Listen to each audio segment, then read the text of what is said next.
ডাকসু নির্বাচন অনুষ্ঠান হওয়ার ক্ষেত্রে আর কোনো আইনি বাধা থাকলো না।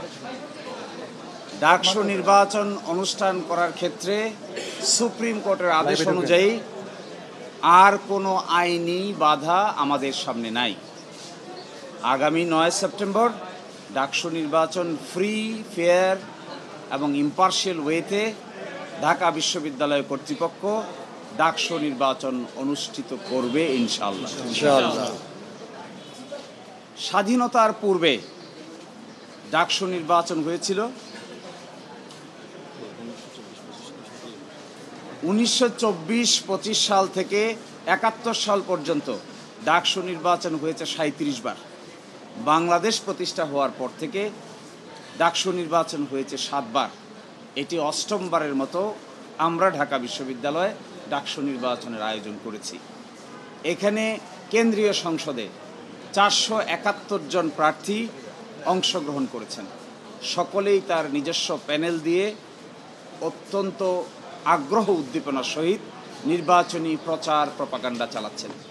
ঢাকা বিশ্ববিদ্যালয় এই ক্ষেত্রে এই নির্বাচনের পরিবেশ তৈরি করতে এবং শেষ পর্যন্ত নির্বাচন অনুষ্ঠান করে ছাত্রদের ভোট অনুযায়ী যে যাকে ইচ্ছা তাকে প্রার্থী নির্ধারণ করে ভোট দিবে, এই ব্যাপারে ঢাকা বিশ্ববিদ্যালয় বদ্ধপরিকর।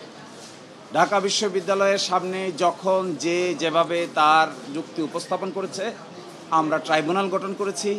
ট্রাইব্যুনালের পরে প্রেসিডেন্টের কাছে যারা আপিল করেছে, প্রেসিডেন্টের আপিল নিষ্পত্তি করেছি। নিষ্পত্তি করে আমরা উপযুক্ত আইনি সিদ্ধান্ত নিয়েছি। ঢাকা বিশ্ববিদ্যালয়ের কাছে কোনো দরখাস্ত না করে যে রিট পিটিশনকারী সরাসরি হাইকোর্টে রিট পিটিশন করেছিলেন, আমরা আর্গুমেন্টে বলেছিলাম যে তার রিট আবেদন মোটেও চলনসই কোনো আবেদন নয়।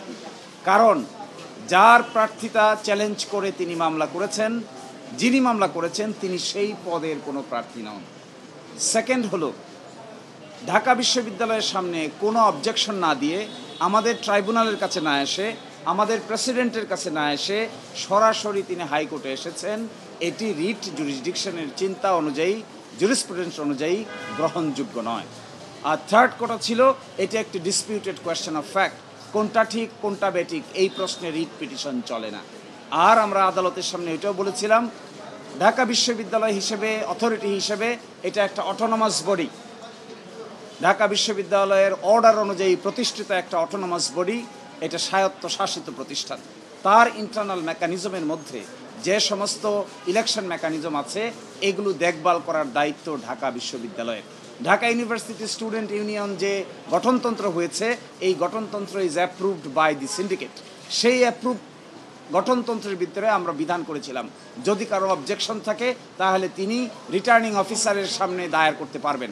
রিটার্নিং অফিসারের সিদ্ধান্তে যদি কেউ ক্ষুব্ধ হয় তাহলে তিনি আপিল করতে পারবেন।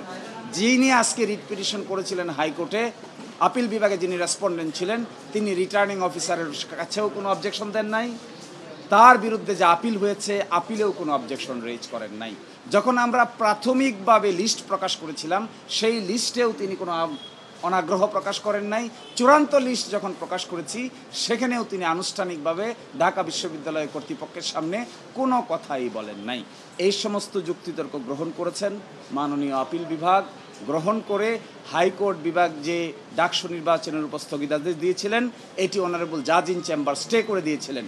আজকে বাংলাদেশের সর্বোচ্চ আদালত হাইকোর্ট ডিভিশনের আদেশের উপর স্থগিতাদেশ দিয়েছেন এবং 31 অক্টোবর 2025 পর্যন্ত এই স্থগিতাদেশ বহাল থাকবে।